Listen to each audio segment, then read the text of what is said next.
Well, 4 years later, and I'll tell you, you can still see the pain on their faces. You can hear it in their voices. The family of Mubarak Soulemane sharing their raw emotions with us, but also sharing their ideas on how to hold law enforcement accountable in the future. It's been a long 4 years. From the original pain of loss, we're overwhelmed, we're distraught, to the courtroom trauma of reliving a nightmare. That was an intense day. To the pervasive feeling that justice is forever out of reach. It's hard, very stressful. The family of 19-year-old Mubarak Soulemane spoke for the first time since 33-year-old Connecticut State Police Trooper Brian North was acquitted of all charges connected to his killing.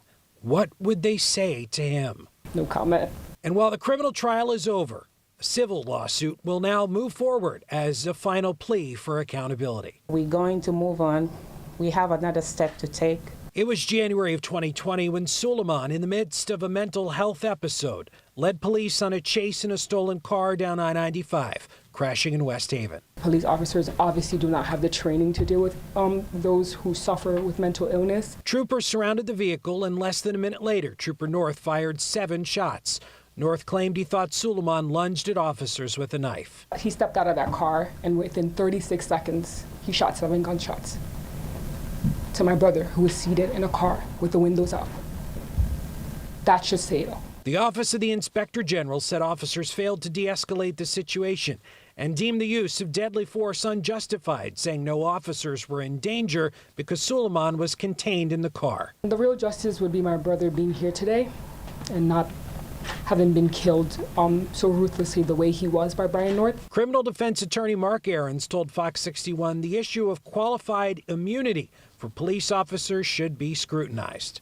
Yes, but that's something that has to be taken up on a national basis. And he said prosecuting law enforcement shouldn't be as rare as it is. First time ever that any state trooper has been prosecuted in the state of Connecticut. And it's the first time in 17 or 18 years that any law enforcement officer, state or municipal, has been prosecuted for shooting someone. So it almost never happens.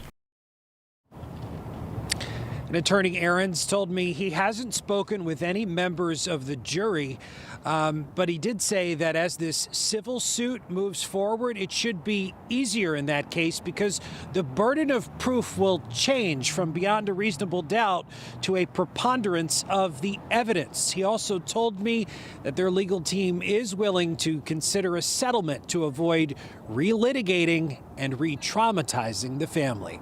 We're live in Bridgeport. Matt Karen, Fox 61, Connecticut's news station.